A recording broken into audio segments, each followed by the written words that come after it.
Welcome back everyone to my final video of this series examining the Trump administration in its first 100 days. And today's video, I'm just going to wrap things up. I'm going to go through each thing that the Trump administration has accomplished, hit the key points.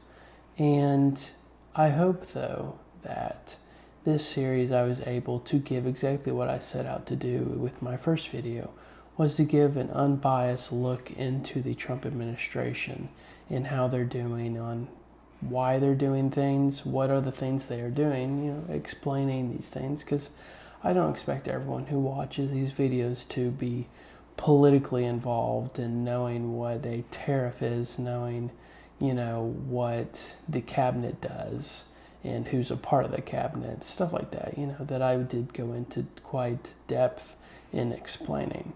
And so I hope that I was able to accomplish that in this series. And without further ado, let's jump right into it. We've just gotten started. You haven't even seen anything yet. As we see things unfold within the first 100 days, the Trump administration continues to be very confident in what they're doing. It's very disrespectful to the country, this country. That's with back all to respect you. to your Far country. more than a lot of people said wearing they respect. should have. Have you said thank you once this A lot entire of meeting? times. No, in this Even entire meeting, have today, you said thank you?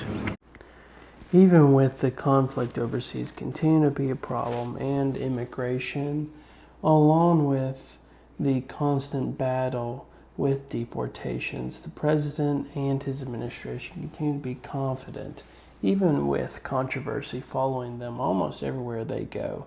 But there still is a sense of dread among the people in the United States that this is not going to go over very well when it comes to tariffs or immigration.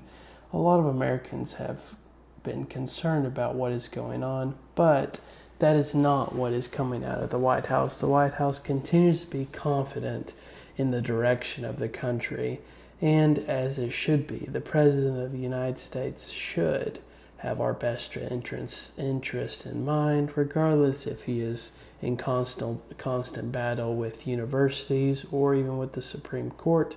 The Trump administration continues to be confident. 100 days of the Trump administration, historic. I don't think you can say that. I think it's been pretty much full of controversy, lots of critical, with the decision on tariffs to going after Harvard University. Things that a lot of even Republicans, especially Democrats, are very uneasy about, very not happy about, based on what I've seen in the media and what I've shown on this channel. They are very, not sure if that's the right decision. And so, yes, you can describe that this first 100 days of the second term of the Trump administration has been fueled by this uneasiness of where the country's going to go. There's fears with the economy, there's fears with things happening internationally, and so just to wait and see, like I've said in a lot of my videos, to see where this Trump administration goes in the next 3 years as we wrap up, the second half of the first year of his second term. And so I'm glad that I was able to do this series, and I hope that everyone who was watching really enjoyed it, and I might end up making more stuff like this in the future, so stay tuned, and I hope everyone has a good rest of the year.